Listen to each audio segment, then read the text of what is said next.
On today's episode of the Locked On Fantasy Hockey Podcast, it is time to take a deep look at the offensive juggernaut of a series we have on tap between the Colorado Avalanche and the Edmonton Oilers. We have injuries, we have inconsistent plays, we have a lot to talk about, and it all will be broken down for you today on today's episode, including our big-time bets, which are starting to heat up. So make sure you do not miss a minute on today's episode. Let's go. You're Locked On Fantasy Hockey, your daily podcast on fantasy hockey. Part of the Locked On Podcast Network, your team every day.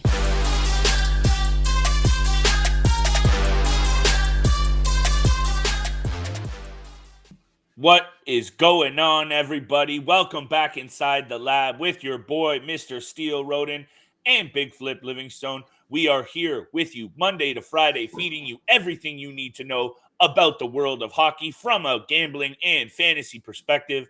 So thank you for making us your first listen every single day. We are out here pushing clear past the 100 subscriber mark, and we really, really appreciate every single one of y'all out there every day showing us that love. So make sure you continue to smash the subscribe button, hit the follow button, let us know what you're feeling, what you're not feeling. Steele and I appreciate that feedback, and let us know. We make some bold statements on this show, usually me, and that's okay, but hit us up and let us know. Both of us really appreciate the feedback. And like I said, thank you for making us your first listen every single day. And on today's show, lots to talk about, Steel. Colorado Avalanche, Edmonton Oilers. We both kind of predicted a high-scoring, heavy offensive juggernaut type of a series, and game one did not disappoint. And it had a little bit of everything. Big injury looks like potentially to Darcy Kemper. Mike Smith gets pulled. Mikko Koskinen plays great. Pavel Francouz also plays very solid in relief. Lots going on heading into tonight. Game 2, Steel. We were both on the Colorado Avalanche. I believe you had money line. I had puck line. Bets are winning. Stay tuned for those at the end of the show. I don't know where you want to start, Steel, but how about right in the cage? Because both teams have some issues. Yeah, let's start with the goalies in this matchup.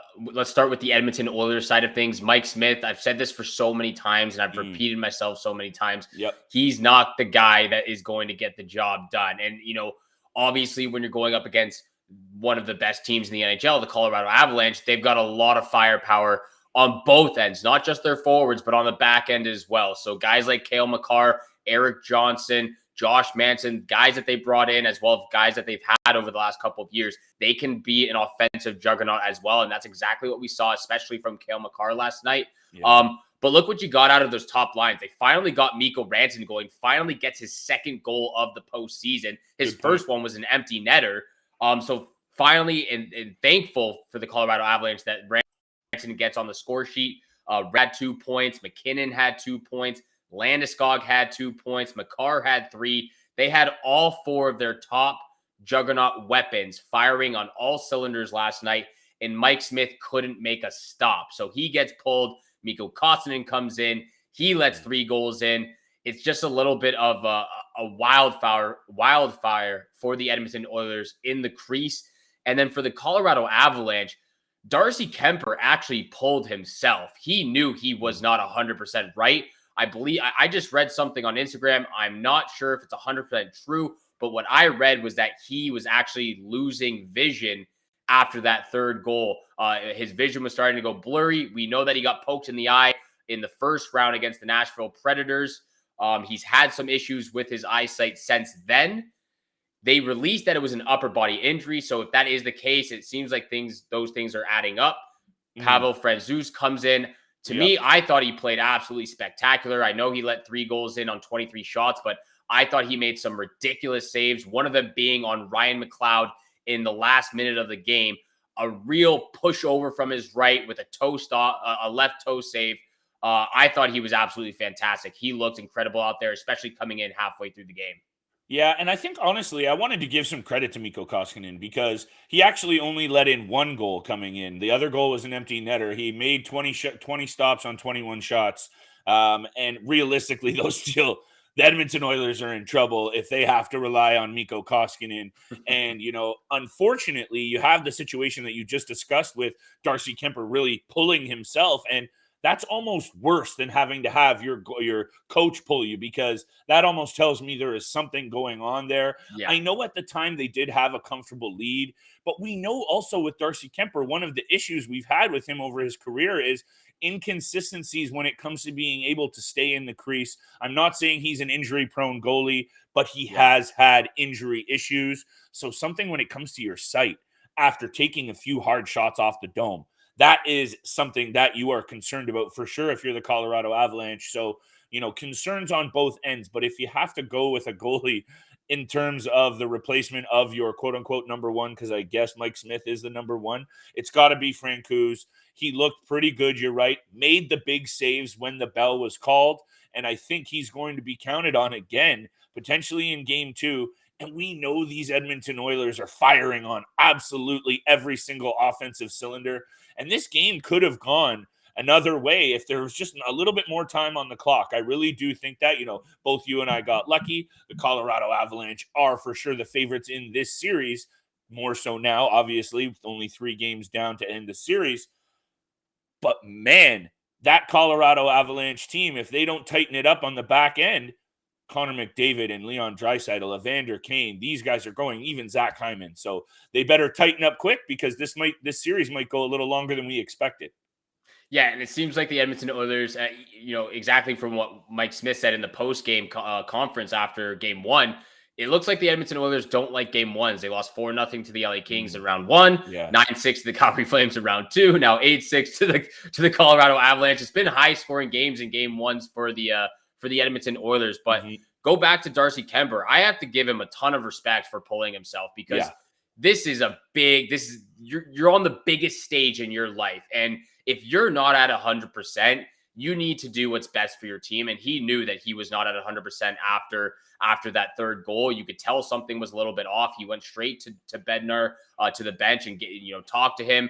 After a minute conversation, he pulled himself. Francouz comes in, and to talk about you said at the time the Colorado Avalanche had a comfortable lead, and they did have a comfortable lead. But I give no faults to any of those goals on Pavel Francouz on the three goals that he let in. On the fourth goal for the Edmonton Oilers, Makar took a puck to the ankle. He goes down a little bit. All of their forwards left the zone prior to the puck even getting out. So they left the zone. The puck, they weren't able to clear. Puck stays in. It's a 2-on-1. Draisaitl feeds an absolute spectacular pass to McDavid, who just rifles it in the open net. And then on their 5th goal, Zach Kassian is throwing it out to the boards along the right side, and it hits a skate in front and comes right back out to Derek Ryan, who's left alone in the slot. So to Pavel Francouz, those goals were not any of his fault. I thought he played absolutely spectacular, but I got to give a lot of credit to Darcy Kemper for pulling himself when he's not 100%. You got to do what's best for your team. I agree 100%, pal. That's a really good point to raise. And at this time, we know it's team first, right? Some of these guys will literally lay down and give an arm and a leg to get through even a couple more games. This is kind of one of those non-selfish moves. Like you said, put the team first. If you can't see 100%, this is a position that something tells me if your vision's off, that's not a good thing. I'm not a goalie, but I'm just going to throw that one out there. What I also want to throw out before we talk about Steele, and I wanted to ask you about one of the bigger moments in this game, the onside, offside. There was a play reviewed. The goal was allowed by Cale Makar. I wanted to ask you about that. That's coming up right around the break, and what I need to tell all of our listeners and followers are about. It's Built Bar, granola. You asked, Built Bar has delivered. They come in 3 unbelievable flavors. Built granola bars are here. Chocolate peanut butter, chocolate coconut, and white chocolate berry. Want to try all 3? Get the mix box today at Built.com. Actually, don't even wait. Go right now after the show, after you hit subscribe. Check out Built.com. These are the different flavors coming from the bars and the puffs. Built granola bars are loaded with real granola. It's the perfect combination of crunchiness, chewiness, and deliciousness. And just like the bars and the puffs, these babies are packed with protein and covered with Steele's favorite 100% real chocolate. They're also good for you. Only 150 calories, 15 grams of protein, and only 4 grams of sugar. These granola bars will change your world. They are made with a collagen protein that your body absorbs more efficiently and provides you a ton of health benefits. So if you've been waiting for a healthy and delicious granola snack, this is your time. Head to built.com right now and try all 3 flavors, and I'll hit you with those one more time. Chocolate peanut butter, chocolate coconut, and white chocolate berry. Do not miss out. Go to built.com today. Use promo code LOCK15 and get 15% off your order. Go to built.com and get the Built granola bars today. Thank you for making the Locked On Fantasy Hockey Podcast your first listen every day. And real quick, we have an important favor to ask you out there. We've put together a survey so we can learn more about listeners like you and make your favorite Locked On podcasts even better. This is your opportunity to tell us what you like and don't like about Locked On Podcast.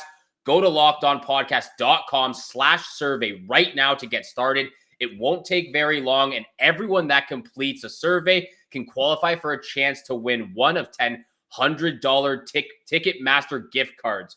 To take our audience survey, go to lockedonpodcast.com/survey. And thank you so much for all the help. And thank you so much for tuning in for today's episode of the Locked On Fantasy Hockey Podcast with Flip and I. Flip, let's get back to the conversation. The controversy goal from Game 1, Cale Makar in the dying seconds of the first period. Was it onside? Was it offside? What's your take on this? Look, the rules are the rules, right? And we talk a lot about the eye test, and at first look, it seems like offside. It seems like offside, and even now, it still seems like offside. Everything you know about offside, that's what that lines up to be. Obviously, we're not rule book experts. There are those, and according to the definition of the rule, and the NHL officials and the NHL is standing by this call. So I have to stand by it as well. I think if I was an Edmonton Oilers fan, I'm still steaming because I think 9 times out of 10, that goal probably gets taken back. But the rule is if they don't have possession of the puck going over the blue line, that timing before they touch the puck, the player is allowed to come out over the blue line. I saw a bunch of examples yesterday on TV, and apparently that's what it is. So at first, yeah, it seems like a really bad call. It should have been overturned. But the rules are the rules, Steele, and I guess that's how I feel about it. Does it feel like it probably shouldn't have been a goal? Yes, but when it comes down to it, I guess that's the rules. I don't know how you feel about it. To me, it was a clear-cut goal, and I don't think it should have been overturned. I thought it was a clean, fair goal. Like you said, it's obviously people take into consideration of the definition of possession, of how long you actually have the puck on your stick, and if you're stick handling with it or just pushing it up the ice. Exactly. But for me, I thought it was a clear-cut goal. The puck came out of the zone. Cale Makar steps up at the red line, takes it off one of the Edmonton Oilers forward. He touched it for 1 second. The puck slid over the blue line, and then his player tagged up, and he wasn't touching it as the player was still in the offensive zone. So it was Nichushkin. Nichushkin. So thank you for that. But so he tagged up. The puck wasn't on his stick. He had just touched it prior, pushing it forward. He wasn't. He was still behind the blue line.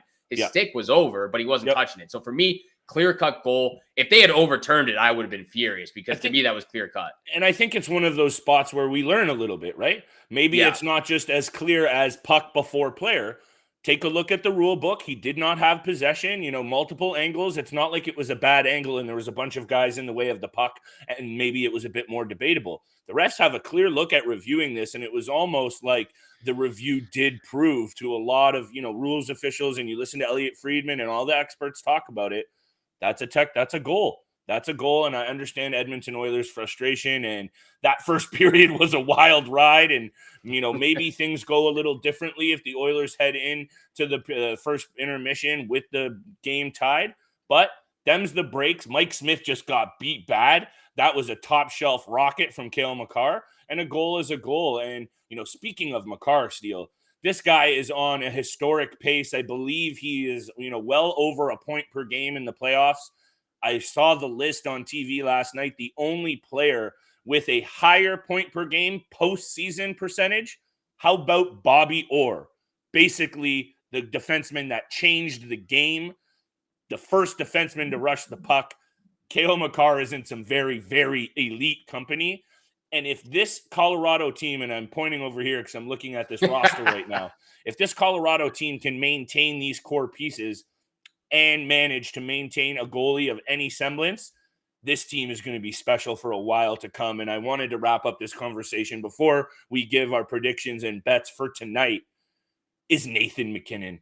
Because really, after Connor McDavid and Austin Matthews, and that's a very interesting conversation to have when both are at their peak. We're tipping our hat to Connor McDavid right now because his team's in the third round. But right after that, Steele, I'm slotting Nathan MacKinnon in there as for sure, no doubt about it, the third best player in the NHL. And I'm saying that with confidence with each passing game because this kid's skating ability alone, not to mention he drops the gloves, he gets dirty, he can shoot, he can pass. Just the skating alone, if it's not for McDavid, he's the best skater in the league, in my opinion. I would completely agree with that too. If McDavid wasn't in the league, he's got the quick feet, he's got the speed, he's got the edge work, he's got the stick handling ability to go along with it. I would have to completely agree with you. Right behind McDavid and Austin, before in the regular season, I had Matthews then McDavid. At this point, obviously, it's McDavid Matthews because of how well he's just carrying this team to get to the third round. 28 points in the playoffs or 29 points, absolutely ridiculous. I have to slot Nathan MacKinnon right there as well, right behind Austin Matthews in the top three spots. So those three players are undeniably in the top three. Yeah, I just wanted to show him some love because that play where he took the pass at full speed on one touch ahead of both defenders, takes it to the forehand, backhand to forehand and buries in the 5-hole, almost looks effortless. And I know you and I have played a bit of hockey, me nothing at a very high level, but to take the pass at full length at that speed across two blue lines with two guys on you might be one of the hardest things you can do in the game, and to do it with effort, that kind of effortlessness. Oh, also in the third round, you better start to take notice with this kid. And if you're a fair weather hockey fan and you're a fair weather fantasy fan, make sure Nathan MacKinnon is right at the top of all of your draft lists. Lots of draft content coming up, Steele. Lots of breakdowns, analysis, positional rankings. Trust me, Steele and I are going to be in the lab this summer, and make sure you keep it locked right here to the Locked On Fantasy Hockey Podcast for all of your fantasy draft needs. This is where we're going to start to pay these bills, baby. Hey, I've taken Nathan MacKinnon the last 3 years with the second overall pick, and I've made it to the top four in my fantasy league every single season. There you go. When I've taken him second overall. So he's a great fantasy player. That is something we're going to have to talk a lot about and, digest a lot because of all these fantasy players shifting, players getting older, who goes up, who goes down. That's a conversation for the offseason. But to go back to Nathan MacKinnon and how great this Colorado Avalanche team is, he's already stated that he is fine with taking a pay cut on his next contract. Like, he stated that I'm fine with as he looks at these younger players like Mitch Marner, Braden Point, even his teammate Mikko Rantanen looking for the payday. He's fine with taking a little bit of a pay cut if that means he can continue winning multiple Stanley Cups over the next few seasons. Smart man. And he's a very smart man. And that's exactly the kind of player you expect. A good East Coast kid. And honestly, I'm saying kid like he's a kid. He's not a kid anymore, but he is a beast. He's younger than you. Well, that's not saying much anymore, Steele. But hey, that's for a whole other show. Stay tuned for the power rankings. It is my birthday today. It is. Happy birthday. Appreciate that. It's getting up there, but birthday time means time to make some bets, baby. And I have a couple ready for you, Steele. If you're ready for it, let's talk big time bets. We are very much ready, but first, thank you so much to the Locked On Fantasy Hockey Podcast, making it your first listen every day. Don't forget, we are free and available on your favorite podcast platform, which also includes YouTube. So again, if you haven't yet, hit the subscribe, hit the follow button. Flip and I appreciate it so much. Thank you for tuning in for today's episode. Big time bets coming up right now, where the money is made, Flip. I actually hit both my picks last night. Nathan MacKinnon anytime goal, or 2 nights ago, Nathan MacKinnon anytime goal, as well as the Avalanche on the puck line. I did think the game one was going to be a 4-2 or a 5-3 type of game. Yeah. Obviously, that's not what happened, but I still took them on the puck line. So a very good night, Tuesday night. I'll take it. I had the Avs on the puck line, squeak that one out, but a win is a win, and that is okay. If you'd like, I will hit you with my first pick. I have two tonight. My Yes, first pick, sir. I'm going right back to it. I said it off the top of both of the series that are left. New York Rangers, Carolina. I'm feeling a low scoring series. We said that from the jump, and I expect to see a bunch of low scoring games and the opposite in this series. And we saw it on full display in game one. And Mikko Koskinen, most likely, probably going to have to give way to Mike Smith again. I have a feeling they're going to give Mike Smith one more trot out there. I think that's what it sounds like. That's what Jay Woodcroft was leaning toward. That means a couple of other more poopy goals from kooky Mike Smith. And I know Frank Cruz was there in the big moments, but he also let in 3 goals, and most of them were not his fault. But what I'm trying to get as here is how hot the Edmonton Oilers are. Oh, yeah, of and course. That was more so a testament to them and not how Frank Cruz played, because like you said, he was solid. Anyway, I'm going to shut up now. Let's go with the over 6.5 for total goals, because I think that's free money steal. And let me hear your picks, and I'll wrap with my lock. Well, I actually have a great flip, triple dip, Colorado Avalanche versus Edmonton Oilers. I'm right there with you. I'm right there with you for my first pick. I also did the over. Nice. This could easily go up to 7 goals. It's at 6.5 right now, but it could easily go up to 7 with the way game one went, as well as these games for the Edmonton Oilers have gone on. So I also have the Oilers with you. I'm also taking the Avalanche again on the puck line. I just think I said this from the beginning. I think we both had Avalanche. I think they win both at home. They win one on the road and then win back at home for game 5. So I have the Avalanche on the puck line again. It's going to be like this a lot of the time for me. I just have no faith in Mike Smith or Mikko Koskinen. That's just me personally. I don't think they're great goaltenders anymore at this point, especially Mike Smith, because he's on the older side.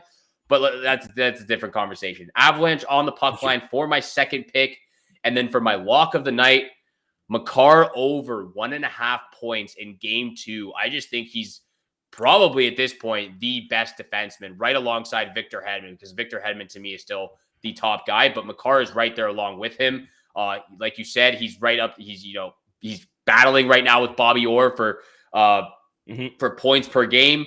I've got Makar over 1.5 points for my lock of the night. I just think he's way too good, and he continues to ramp up the points in game 2. First of all, if we're talking and you think I'm getting a little long in the tooth, Mike Smith plays professional hockey. He's a goaltender, and he's got 7 years on me. Mans are about to turn 41. Good luck to you, Edmonton. And I'll leave it at this. Steele and I have been in simpatico on the picks the last couple of days, and that means run to your sports books right now, betonline.net, and make the wager, because my lock of the night is also Cale Makar over 1.5 points. That's free money, baby. Free baby. Free. He is looking seriously confident out there, Steele, and it's the poise, the patience, the confidence, the amount of absolute studliness coming out of this guy right now.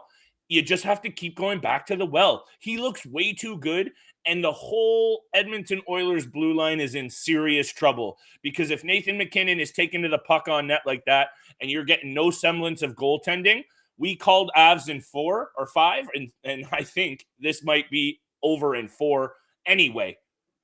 Let's not get ahead of ourselves. The Edmonton Oilers are still clicking on the offensive side, and like I said earlier, could have gone either way. But anyway, I'm with you. Lock of the night, Cale Makar over 1.5 points.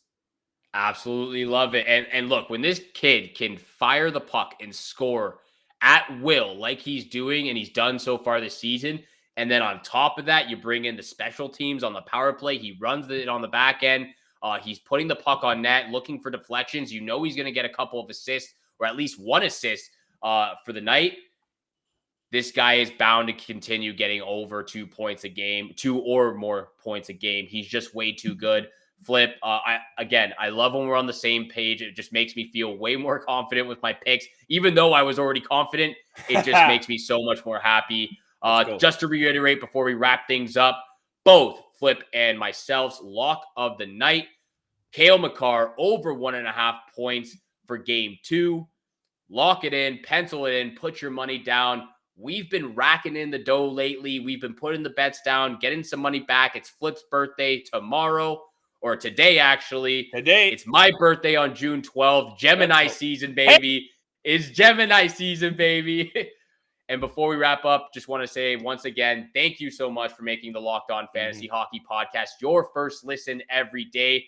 But for your second listen, you have to check out Locked On NHL. From the first round matchups to each Stanley Cup kiss, Locked On NHL covers the playoffs like no other. Hear the latest news and opinions from local experts every Monday through Friday. It's free and available wherever you get your podcasts, just like this podcast right here. So if you haven't yet, please hit the subscribe, hit the follow button. And once you do, you'll get the latest episodes of the Locked On Fantasy Hockey Podcast. Again, every Monday through Friday, 7 o'clock in the morning Eastern time. You don't want to miss out on all the content. Eastern Conference Finals, Western Conference Finals, Stanley Cup Finals coming up very, very soon. Thank you so much for tuning in for today's episode with Flip and I. Have a great day. Good luck with all your bets out there. And we shall see you back here again tomorrow. Peace.